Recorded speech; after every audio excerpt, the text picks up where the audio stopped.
गजल, आज के मैच के ऊपर बात कर लेते हैं। रात में इंडिया का मैच है और अभिषेक शर्मा के बारे में सुनने में आ रहा है कि वो हॉस्पिटलाइज्ड हैं, उनके शायद स्टमक में इन्फेक्शन है और कोई इस तरह के उनको प्रॉब्लम्स हैं। तो आपको लग रहा है कि आगे एक बहुत बड़ा मैच भी आ रहा है पाकिस्तान के साथ, आज के मैच में और 15 फरवरी के मैच में अभिषेक शर्मा नजर आएंगे?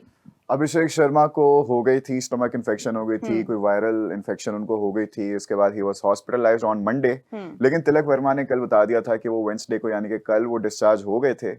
इवन दो वो डिस्चार्ज हो चुके हुए हैं, आज के मैच में उनकी जो पार्टिसिपेशन है इट्स काइंड ऑफ क्वेश्चनेबल, क्योंकि जो टीम मैनेजमेंट है वो उनको 100% फिट चाहती है for the Sundays match, because that's the big match. तो आज हमें मोस्ट प्रोबेबली अभिषेक शर्मा की जगह संजू सैमसन, ईशान किशन के साथ ओपनिंग करते हुए नजर आ सकते हैं। It is very possible and I am pretty sure कि ऐसे ही होगा। वो रिस्क नहीं लेंगे कि अगर अभिषेक शर्मा को थोड़ी सी भी तबीयत खराब हो, उनकी ऊपर नीचे हो, तो आज उनको खिला के संडे वाला मैच को भी वो सैबोटाज कर दें, because they are very good with the players. They are very good with the players and they know how to manage their players. वो हमारी तरह नहीं करते कि हाफ फिट खिलाड़ियों को ही पूरे टूर पे ले जाएंगे, वर्ल्ड कप में ले जाएंगे। आज वाले मैच में इंडिया और नामीबिया के कौन जीतेगा? ये तो सवाल करना भी नहीं बनता। खैर नहीं, हम लोग प्रेडिक्शन देते हैं ना, हर मैच को हम लोग डिस्कस करते हैं, तो क्या लगता है फिर भी इंडिया जीतेगा। इंडिया जीतेगा। इंडिया जीतेगा। आप मुझसे पूछे 15 वाले मैच में कौन जीतेगा, आप बताने के हिम्मत है आपके पास? अब ऑफ कोर्स है। मैं देखिए पूरे डंके की चोट पे आपको मैं कहता हूँ कि ये पाकिस्तान जीतेगा।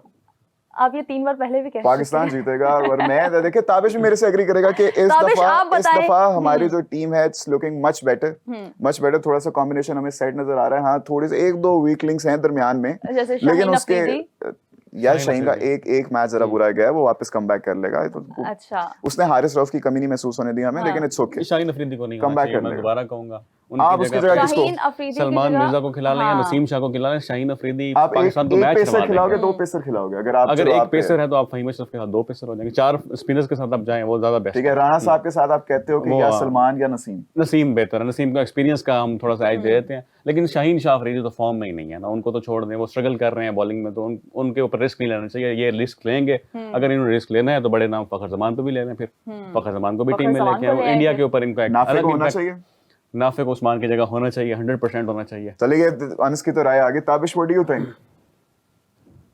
नहीं, देखिए बहुत सारी ऐसी चीजें, बड़ा जबरदस्त टॉपिक आप लोगों ने छेड़ दिया, आप लोग बड़ा अच्छे डिस्कस कर रहे हैं।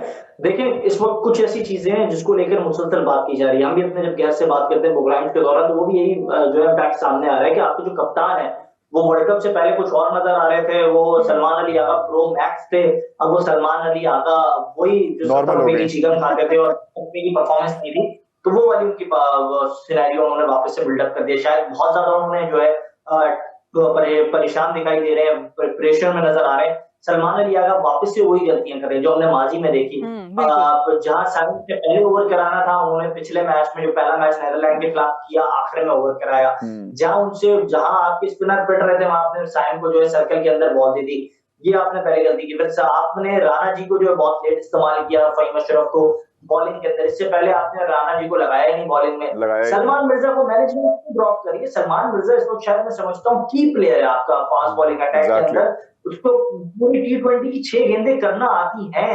वो एक बिल्कुल जबरदस्त बॉलर है, कंप्लीट पैकेज है। आप उसको ड्रॉप कर देते हैं, आप उसको नहीं खिलाते हैं, पता नहीं क्या आपकी माइंडसेट है। उस्मान खान ने अगर यूएई की क्रिकेट के साथ कॉम्प्रोमाइज कर लिया, तो क्या आप पाकिस्तान टीम के साथ कॉम्प्रोमाइज करेंगे? 25 करोड़ की जो आबादी वाला मुल्क, उसके साथ कॉम्प्रोमाइज करेंगे?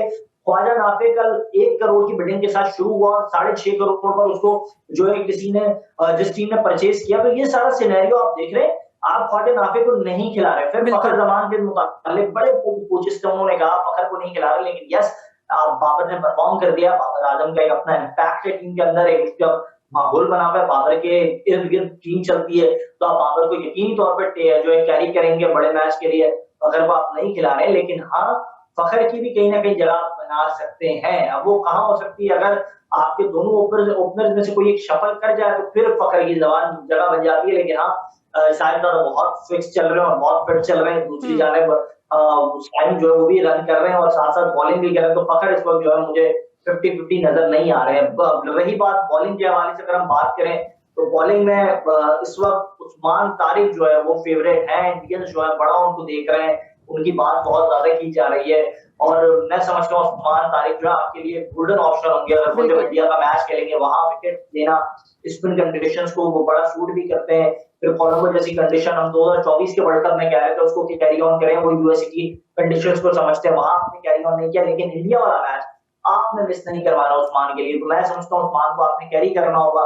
इब्रार वैसे ही आपका मिस्ट्री स्पिनर है, तो टीम बड़ी परफेक्ट है, लेकिन कुछ चीजें ऐसी हैं वो कल तक जो ओपनर था आज वो मिडिल ऑर्डर के अंदर है, जो मिडिल ऑर्डर में था वो शायद टीम से बाहर हो गया है, और जो बड़ा थोड़ी जो है वो खिचड़ी पकी हुई है, लेकिन हाँ इस खिचड़ी को आपने बिरयानी की शक्ल देनी होगी और फिर मैच में उतरना होगा, तो फिर मजा भी आएगा देखने में भी और खाने में भी। अच्छा, ये इसमें इन्होंने उस्मान तारिक की बात की ना, तो उस्मान तारिक पे अभी पिछले 1-2 दिन से ना बड़ी ज्यादा बातचीत हो रही है। वो तो पहले से ही हो रही है, लेकिन अभी ना एक जो अच्छी चीज हुई है ना, अंस आपने देखा कि अश्विन ने डिफेंड किया उस्मान तारिक। बिल्कुल अश्विन ने एक दफा नहीं बार बार डिफेंड किया। पहले वो सारी गुफ्तगू चली दरमियान में ना, उनके एक्स क्रिकेटर हैं मेरे ख्याल से, क्या नाम है उनका, Shrivats Goswami, I hope I am not butchering the name, I am not pronouncing it wrong, लेकिन it is what it is, मुझे माफ कर देना।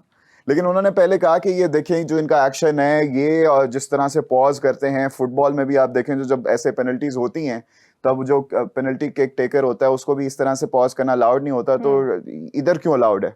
तो उसके ऊपर अश्विन ने आके कहा कि आई एग्री कि फुटबॉल में इस तरह से अलाउड नहीं होता, लेकिन फिर आप देखें कि क्रिकेट में बैट्समैन को भी तो अलाउड होता है ना कि लास्ट मोमेंट पे आके वो टोटली अपना स्टांस बदल ले, लेफ्ट से राइट बन जाए, स्विच हिट कर ले, ये कर ले, वो कर ले। तो आपको नहीं लगता कि वो अनफेयर है? जहाँ के बॉलर जो है अपना, अगर लेट्स से कि कुछ बॉलर्स ऐसे हैं कि वो जो अपना क्या कहते हैं आर्म भी स्विच करके, अगर राइट आर्म बॉलर है वो लेफ्ट आर्म से भी करा सकते हैं, लेकिन उससे भी पहले उसको अंपायर को इन्फॉर्म करना होता है।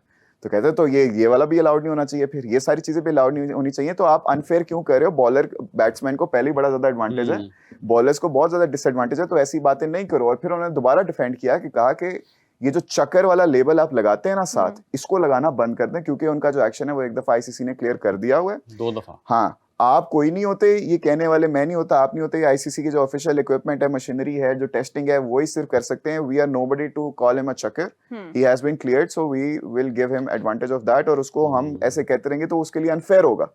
बाकी जहां तक बात रही दूसरी पॉज वगैरह की, तो वो उनका एक्शन ऐसे ही है, हमेशा से ऐसे ही है, तो इसलिए उसको भी इलीगल नहीं कह सकते। तो उन्होंने आकर उस्मान तारिक को डिफेंड किया, and he is not the only one. भी पॉज होता था ना पहले, जो उनका एक्शन था ना, जब पहले एक्शन जब रीमॉडल किया गया था एक्शन को, उससे पहले वो पॉज लेते थे। अंस is not the only one. ये देखिए अश्विन हो गए, ऑस्ट्रेलियन क्रिकेट एक्सपर्ट्स हो गए, ऑस्ट्रेलियन एक्स क्रिकेटर्स हो गए, इंडिया के जो अपने अंपायर हैं, क्या नाम है उनका, अनिल चौधरी ने भी अपनी वो पूरी वीडियो डाली थी कि उस्मान तारिक का एक्शन किस तरह लीगल है, आप इसको इलीगल नहीं कह सकते। तो बेशक आप अभी यूट्यूब उठा के देखेंगे ना, तो इंडियंस रो रहे हैं, ज़ारों कतार रो रहे हैं, वो उनको कोई और काम ही नहीं है, वो कार्टून नेटवर्क बन के बस रो ही जा रहे हैं। उस्मान तारिक वो बट्टा बॉलर है, उस्मान तारिक ये करता है, वो करता है, का चांद नजर आ गया पहले ही। अब उसके पीछे ये सारे जो क्रेडिबल और वेरीफाइबल सोर्सेज है ना, वो उनको क्लेम कर रहे हैं, डिफेंड कर रहे हैं। वो हमारे सामने जीतने के बाद भी बहुत ज्यादा अंडर प्रेशर है। जो T20 आए वर्ल्ड कप जितने भी रहे, वहां उनकी बर्तरी तो हासिल है, उन्होंने पाकिस्तान के खिलाफ हमेशा कामयाबी समेटी है। सिर्फ एक बार हमने जो है उनको बड़े अच्छे मार्जिन से शिकस्त दी, लेकिन हाँ इसको वो अंडर प्रेशर दिखाई दे रहे हैं। फिर जो बात आपने की उस्मान के हवाले से, उस्मान को आपको मैं एक और अच्छी और बड़ी जबरदस्त खबर दूं उस्मान से मुताल्लिक। एक पाकिस्तान के साबिक क्रिकेटर थे जान निसार खान, जो यूएसए के अंदर इस वक्त आप पाकिस्तानी खिलाड़ियों को देख रहे हैं, जिनमें आसिफ है, जलाल भाई हैं, दीगर जितने भी है, तो ही वो जो फर्स्ट पाकिस्तानी क्रिकेटर जो यूएसए गए थे और फिर वहां क्रिकेट का पार्ट बने थे। उस्मान तारिक पहले यूएसए में मौजूद थे, वो अपनी क्रिकेट जो केपीके के अंदर खेले थे उन्होंने वाइंड अप कर दी थी और यूएसए चले गए थे। और यूएसए में जाने के बाद वहां क्रिकेट खेल रहे थे, तो जान निसार खान को एक नाम था जिसने उनको मशवरा दिया go to Pakistan, back again, और वो पाकिस्तान आया और फिर यहाँ अपनी क्रिकेट शुरू की। उस वक्त आपको याद होगा ये मकामी लीग चल रही थी सिंध के एतबार से, और वहां ये सिंध की जो लीग थी उसमें उन्होंने पार्टिसिपेट किया और बड़ी अच्छी बॉलिंग की, जिस पर मिसबाह और मोहम्मद हफीज और दीगर जो लोग, उन्होंने कहा कि यार उस्मान ने तो जो है हमारा पूरी वो जो टीम जिसके वो कोच थे और जो पूरी अनबीटेनेबल रही और उसको फाइनल जिस तरीके से उन्होंने हराया, तो वहां से उस्मान जो है सामने आया और इसके बाद उन्होंने उस परफॉर्मेंस को कैरी ऑन किया बाय कोयटा ग्लैडिएटर और अदर टीम्स के साथ साथ। वो 2 बार ना सिर्फ आईसीसी का टेस्ट क्लियर कर चुके हैं, पाकिस्तान ने उनको मुताबिक मर्तबा रिपोर्ट किया, तो पीसीबी को भी वो सेटिस्फाई कर चुके हैं। तो अब जो इस तरह की ब्लेम गेम खेल रहा है, तो उन्हें सोचना चाहिए कि आपने माजी में भी बहुत सारे इस तरह के हमारे स्पिनर्स को खराब किया, जिसमें अजमल जो है सरे फहरिस्त थे। फिर पाकिस्तान के एतबार से मैं आपको बताऊं, शायद आप लोगों को ये इल्म हो, इरफान उद्दीन एक बहुत जबरदस्त स्पिनर थे पाकिस्तान के डोमेस्टिक के, और आतिफ मकबूल बहुत जबरदस्त स्पिनर थे पाकिस्तान के डोमेस्टिक के। आपने इन जैसे बड़े अच्छे स्पिनर्स को भी जाया किया, तो जाया करने वाले तो खिलाड़ी बहुत सारे, मोहम्मद इकलाक भी एक विकेट कीपर थे, आज वो कहाँ हैं, ये भी एक बुनियादी सवाल है। बिल्कुल ताबिश, मुझे एक और यहाँ पे सवाल है मेरा कि इंडियन बैटर्स जो है ना, इंडिया के जो बैट्स हैं उनके ऊपर भी सवाल उठाया है ऑस्ट्रेलिया श्रीलंका के जो क्रिकेटर है भानुका, उन्होंने बोला कि इंडिया के जो बैट्स हैं वो नॉर्मल बैट से ना कुछ चेंज है। आप क्या कहेंगे इस बारे में?